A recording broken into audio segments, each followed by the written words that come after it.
Que o seu dia e a sua semana sejam repletos de bênçãos divinas. Bem-vindos! Hoje a gente vai mergulhar num texto antigo, mas com uma sabedoria que, olha, parece que foi escrita ontem. É o capítulo 23 do livro de Provérbios.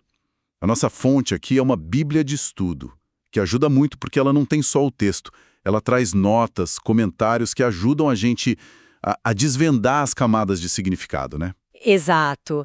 E o nosso objetivo é justamente esse, ir além daquela primeira leitura. A gente vai tentar extrair conselhos práticos, sabem, atemporais, sobre como lidar com situações sociais, nossa relação com dinheiro, educação e até os perigos do excesso. É quase um manual de sabedoria para a vida. Perfeito. A missão é essa. Ver como esses conselhos de milênios atrás ainda conversam com os nossos dilemas de hoje. Bom, vamos lá então. O capítulo já começa com uma cena, assim, de alta tensão. Quase um thriller. Ele diz: quando te assentares a comer com um governador, atenta bem para o que está diante de ti e põe uma faca à tua garganta se és homem de grande apetite. A imagem é chocante, pôr uma faca na garganta. O que está acontecendo aqui? É uma imagem fortíssima e ela foi feita para ser assim. As notas de estudo que a gente está usando esclarecem que isso é uma hipérbole, ou seja, um exagero de propósito para comunicar a urgência, a importância do autocontrole. Ninguém está sugerindo automutilação, claro. A faca na garganta é uma metáfora. É um controle tão rigoroso sobre si mesmo que vira quase uma questão de vida ou morte. Mas por que essa intensidade toda? Por causa de um jantar? É só comida, não... Ah, mas aí que tá. Não é. O texto continua e diz que essas comidas são pão de mentiras ou comida enganadora. Nesse contexto, um banquete oferecido por alguém poderoso, como um governador, raramente era só generosidade. Era um palco, um teste. O anfitrião poderoso estaria observando como o convidado se comporta. Ele é glutão? Ele perde o controle? Bebe demais? Fala demais? A capacidade de controlar os apetites mais básicos dizia muito sobre o caráter e a confiança que se podia ter naquela pessoa. Isso é quase maquiavélico. Então o banquete é uma armadilha disfarçada de hospitalidade. A minha dúvida é, será que é sempre um teste consciente do anfitrião? Ou o texto está mais focado na ideia de que, em ambientes de poder, a gente está sempre sendo observado. E aí o autocontrole vira sobrevivência social. Ótima pergunta. E eu diria que são as duas coisas. A intenção do anfitrião podia variar, mas a percepção do convidado tinha que ser constante. Estou sob análise. A carreira dele, a reputação, tudo podia depender de como ele se portava naquela mesa. Comer ou beber demais podia ser visto como fraqueza, falta de disciplina, algo a ser explorado. A lição é sobre ter uma consciência situacional muito, muito afiada. E essa ideia de desconfiar do que é oferecido de forma muito generosa, ela continua, né? O texto emenda logo depois. Não comas o pão daquele que tem olhos malignos. O que seriam esses olhos malignos? Um olhar de inveja, de mesquinez. Exatamente. As notas indicam que se refere a uma pessoa avarenta, egoísta. E o provérbio explica a psicologia por trás disso de uma forma brilhante.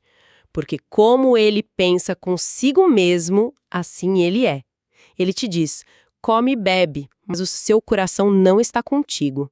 A pessoa pode até te oferecer o banquete, mas por dentro ela está calculando o custo, o que ela vai ganhar com aquilo, ou até se ressentindo do que você está consumindo. É a hospitalidade como uma transação. A pessoa oferece, mas já esperando algo em troca, criando uma dívida de gratidão. Isso me lembra tantas situações hoje em dia. Aquele almoço de negócios onde um favor enorme é pedido depois da sobremesa, sabe? É sobre aprender a ler as intenções, não só as ações. Perfeito. A lição central dos dois cenários, tanto com o governador quanto com o homem de olhos malignos, é o discernimento. É a capacidade de olhar além da superfície, além do banquete farto, das palavras gentis, e avaliar a substância, o caráter por trás da oferta. É uma habilidade social sofisticadíssima. Essa ideia de discernir, de que nem tudo que reluz é ouro, Parece ser o fio condutor aqui. E o capítulo parece pegar essa mesma ideia e aplicar em outro grande desejo humano que muitas vezes segue a gente: a busca por riqueza. Exatamente, a transição é muito natural. O texto diz: não te fatigues para enriqueceres, não apliques nisso a tua inteligência. É um conselho que soa quase contracultural hoje, né? Numa sociedade que glorifica essa correria, o trabalho incessante em busca de mais. É um freio de mão na ambição sem medida. Mas o que mais me chama a atenção é a justificativa poética que vem depois. O autor pergunta: porventura fitarás os olhos naquilo que não é nada? E aí vem a imagem: porque certamente a riqueza fará para si asas, como a águia que voa pelos céus. Essa metáfora é de uma genialidade impressionante. Analisa a escolha da imagem. Espera aí, asas de águia. Isso é muito específico, não são asas de passarinho.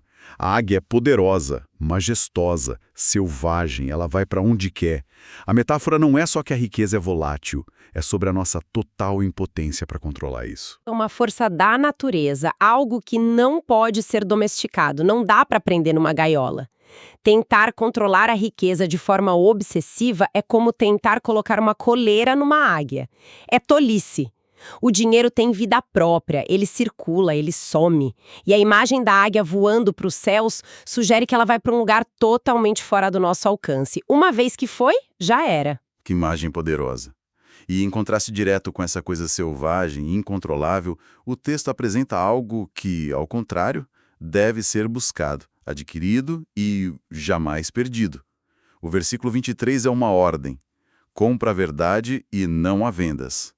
Compra a sabedoria, a disciplina e o entendimento. Olha a oposição de valores. A riqueza, você não deve se cansar por ela, porque ela voa. Já a sabedoria, a verdade, você deve comprar, ou seja, investir todo o seu esforço para obter. As notas de estudo aqui sugerem que essa compra não é financeira, claro. Ninguém vende sabedoria na prateleira. Refere-se a um investimento de tempo, de energia, de humildade para aprender, de esforço para se disciplinar. É o verdadeiro custo da sabedoria. E uma vez que você tem, o conselho é: não a vendas. Não abra a mão dela por popularidade, por conveniência, por dinheiro, por nada. Porque, diferente da riqueza material, a sabedoria é um ativo permanente. Ninguém tira de você. E o texto conecta o valor desse ativo diretamente à família. Diz que o pai do justo se alegrará e que o filho sábio é a alegria da sua mãe. A alegria familiar profunda não está ligada à riqueza que o filho acumulou, mas ao caráter e à sabedoria que ele demonstrou. É uma redefinição do que é um legado de verdade. E essa conexão com a família é um gancho perfeito para o próximo ponto, que é justamente como se constrói essa sabedoria na próxima geração. O texto entra num terreno que hoje é bem delicado, né? Falando de disciplina e criação de filhos. Sim, e é uma das passagens mais mal interpretadas de Provérbios. Os versículos 13 e 14 dizem: não retires da criança a disciplina, pois se a fustigares com a vara, não morrerá. Tu a fustigarás com a vara e livrarás a sua alma do inferno Sheol. A palavra vara imediatamente assusta a gente. Com certeza. A primeira leitura soa como uma justificativa para a violência física. Como a gente pode entender isso hoje sem descartar o princípio por trás dessa linguagem que nos choca? O primeiro passo é entender o símbolo. No contexto do Antigo Testamento, a vara, em hebraico, shebet, muitas vezes é o instrumento de um pastor. O pastor usa a vara não para espancar as ovelhas, mas para guiá-las, para proteger de predadores, para cutucar de leve de volta para o caminho seguro. Portanto, a vara é um símbolo de autoridade, de orientação, de correção. Certo, entendi o simbolismo. Mas a linguagem ainda é fustigar. É um verbo forte. Como a gente extrai o princípio de orientação amorosa disso, sem ficar preso numa interpretação literal que hoje a gente sabe que é prejudicial? A chave está no objetivo que é declarado da disciplina. Livrarás a sua alma do Sheol. Sheol aqui não é o inferno de fogo, mas sim o mundo dos mortos, um lugar de ruína, de uma vida desperdiçada. A ideia é que a falta de correção, a falta de limites, leva a criança para um caminho de autodestruição. A disciplina, então, não é um ato de raiva, é um ato de amor desesperado para salvar a criança de um futuro terrível. O não morrerá significa que a dor da correção é infinitamente menor do que a morte espiritual de uma vida sem rumo. Então, o foco é o resultado ao longo prazo. É sobre o dever dos pais de intervir, mesmo que seja desconfortável, para o bem maior da criança. A ausência de disciplina nesse sentido seria uma forma de negligência. Exatamente. Tanto que o resultado esperado dessa disciplina bem aplicada não é medo, não é submissão cega, mas alegria. O versículo seguinte, o 24, retoma o tema da alegria dos pais. O ciclo se completa. A disciplina com o amor gera um filho sábio, e um filho sábio é a maior alegria para os pais. O objetivo final é a sabedoria. Essa discussão sobre autocontrole e disciplina nos leva naturalmente para a parte final do capítulo, que é um alerta vívido sobre a perda total de controle. É talvez a descrição mais poética e assustadora do capítulo inteiro, um retrato da embriaguez e do vício. É uma obra-prima literária. Começa com uma série de perguntas retóricas que pintam um quadro sombrio, né? Para quem são os ais? Para quem os pesares? Para quem as rixas? Para quem as queixas? Para quem as feridas sem causa? E para quem os olhos vermelhos? E a resposta é direta: para os que se demoram no vinho. O que eu acho fascinante é a psicologia da descrição. O texto primeiro reconhece o poder de atração da bebida. Não olhes para o vinho quando se mostra vermelho, quando resplandece no copo e se escoa suavemente. A imagem é sedutora, quase hipnótica. Ele entende o apelo. Sim, ele não nega o prazer momentâneo. Ele o descreve de forma bela, para depois mostrar o contraste brutal. Logo depois dessa imagem sedutora, vem o aviso. No seu fim, morderá como a cobra e como o basilisco picará. A imagem da serpente é perfeita. Ela representa um perigo mortal, venenoso, escondido em algo que parece inofensivo e atraente. A picada vem depois, quando já é tarde. E os efeitos são descritos de uma forma quase cinematográfica. Diz que os olhos da pessoa verão coisas estranhas e a mente imaginará coisas perversas. A percepção da realidade fica totalmente distorcida. E aí vem a imagem que para mim é a mais forte de todas. A pessoa se sentirá como o que se deita no meio do mar e como o que dorme no topo do mastro. Essa imagem de dormir no topo do mastro é de uma genialidade absurda. As notas de estudo ajudam a entender a profundidade disso. Imagina estar no ponto mais alto e instável de um navio antigo, em alto mar, numa tempestade, e dormindo.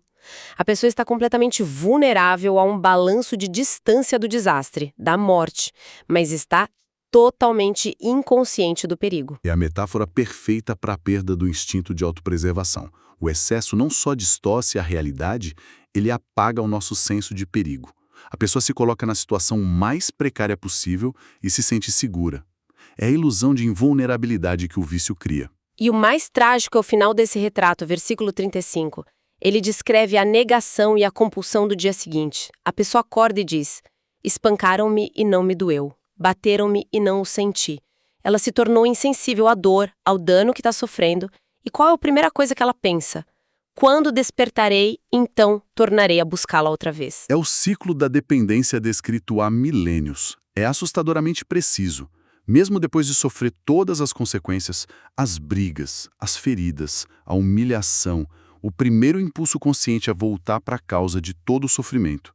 O desejo anula a lógica, anula a memória da dor. É um alerta atemporal e profundo sobre como o excesso, seja qual for, pode sequestrar nosso bom senso, nossa percepção da realidade e, no fim, nossa própria vontade de mudar, nos deixando dormindo no topo do mastro, esperando a queda.